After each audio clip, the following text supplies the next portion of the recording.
Hey YouTube, this is a video on how to take care of a ball python if you're just getting one. For starters, it depends on what you're getting. I got a hatchling. Hatchlings are from time they hatch to 1 year. So you want a 20 large tank. So that's what I have. And then what you want is you want two thermometers and a humidifier. It measures how much the humidity is. And then for bedding, I recommend having Aspen bedding. It's the best bedding I've used. And it's just really good with that. And then with your ball python, you want to hide on the warm side, just so he can hide. I've noticed my snake doesn't really use it, but I mean, every snake's different, right? And then on this side, you just want like a little area. That's what I use. I got all this from Petco at PetSmart, and they seem to work fine. But to take care of it, before you get your snake, you want to make sure you get the temperatures right, because every room is different. I know in my room I had a hard time getting the temperatures right, but I finally got it. But on the warm side, I don't know if you can see it. I don't know if my camera will focus, but there you go. You want it to be between 90 to 100. If it's over 100, that's fine. I mean, it's not going to kill the snake, most definitely, because you have the cool side. But you want the cool side to be between, during the day, 80 to 85 or 80 to 90. And at night, try not to let it drop below 75, just for health reasons. If it does, you're going to have to work it a little bit to get it figured out. And as you can see, my snake, Nico, he's a ball python. And he doesn't look like a regular ball python because he's called a morph ball python.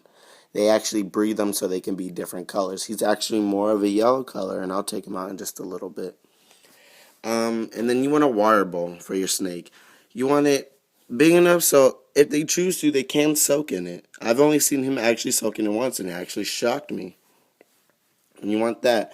You want it closer to the warm side. I put mine in the middle of the tank, but it doesn't get heated up at all. It actually stays really, really cool. And then for the humidity, you want it to be about 50 to 75% in the tank. That's the best I've noticed. I've actually gotten a first real shed. Like he shed in one piece last week, and it didn't come in pieces. And I was actually very excited because that means I'm doing something right. And something I also added, I added a little temperature gauge down at the bottom of the tank, so I know what it is at the bottom of the tank. And at the bottom of the tank, it's like 80 something to 80, like 88 degrees, because it's cooler. It takes longer to heat up. Um, what else can I say?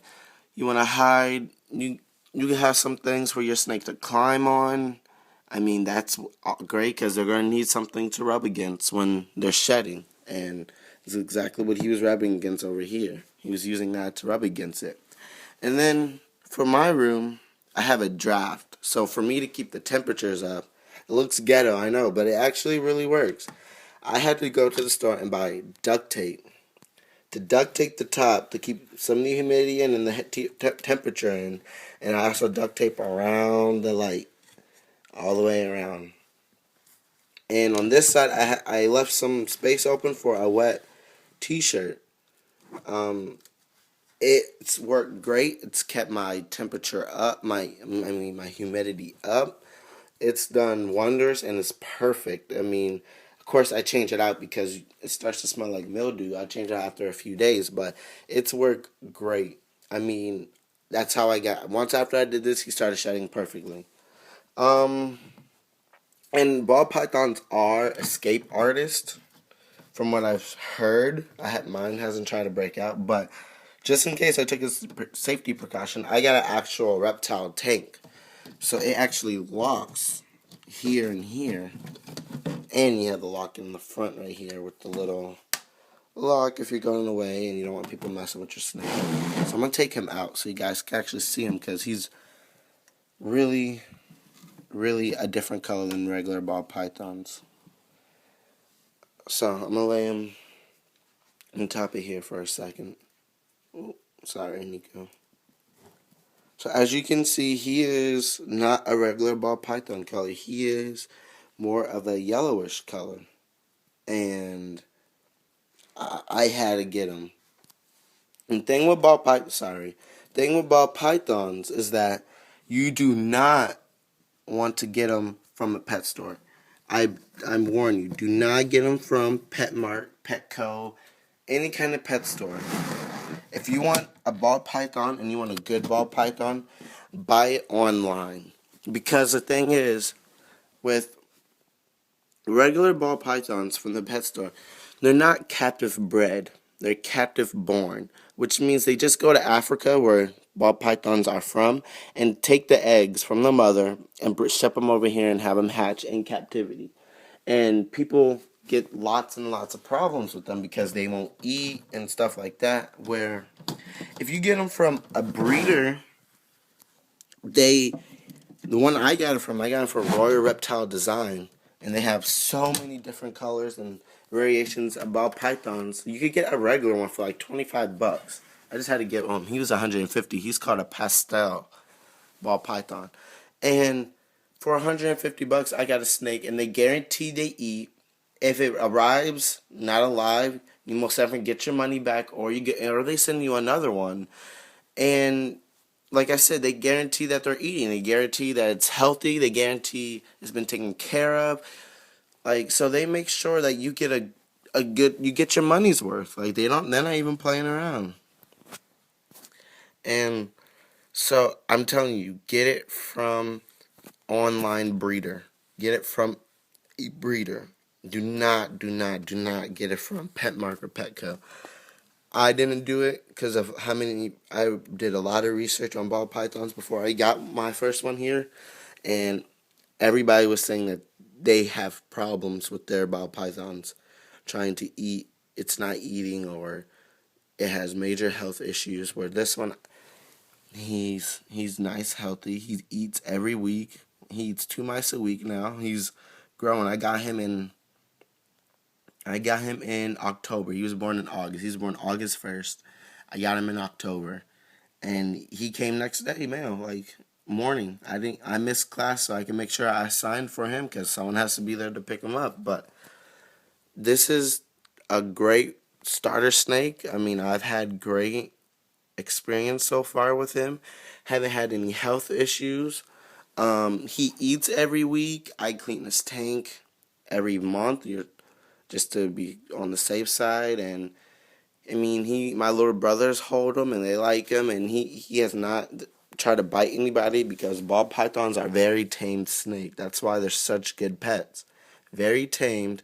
He's nipped at me once, but it was my fault because I scared him while he was shedding. But that's enough now. I just wanted to do a quick care video. I've seen there was some, and a lot of people really don't know what they're talking about. And I, for one, I mean, you guys might not think I know what I'm talking about, but I know I did so much research on this. I am not wrong about anything. But so once again, I'll go quick overview with this. I know I was talking a while. I'm so very sorry. I was supposed to, but heat side, you want it between 90 to 100. You want the humidity to be about 50% or higher. I actually just opened the tank so the humidity went down. Cool side, you want it between 80 and 90, and then at night you don't want it to drop lower than 75. And at night for the heated side, you want it between 85 to 95, just so because it stays warm and so he could continue regularly go back and forth to generate his heat. And again, you want a light for the day. You want a night lamp. It's actually red. And I just put it right on top, and I put a t-shirt around it to keep the heat in. And then some products I think that were good. This is the light I'm using. It actually came with 2. This is actually really good. I've been using this. And do not waste your money on a mister. I bought a mister. The thing it works, but then I didn't have the tape on, so it didn't work, and you can't get the reptile wet. So I stopped using that, and I only use a t-shirt, and this thing works good. I mean, it works great, okay? So only use that. That's all I have to say. Make sure you have a water bowl big enough for him to soak in and to drink. Make sure it's cool. Make sure you take the chlorine out of the water bowl. Have a hide. My snake barely uses it, but he uses it. He rubs against all three of these things to make sure he has a full, nice shed. So that's all I have to say. Thank you for watching. Don't subscribe because I don't post up videos often. This is actually my first video posting up. And yeah, so let me know if you have any questions down below. Make comments if you want. I don't really care. I mean, I just thought I'll help somebody out who's trying to get their first snake. So thank you for watching. Bye.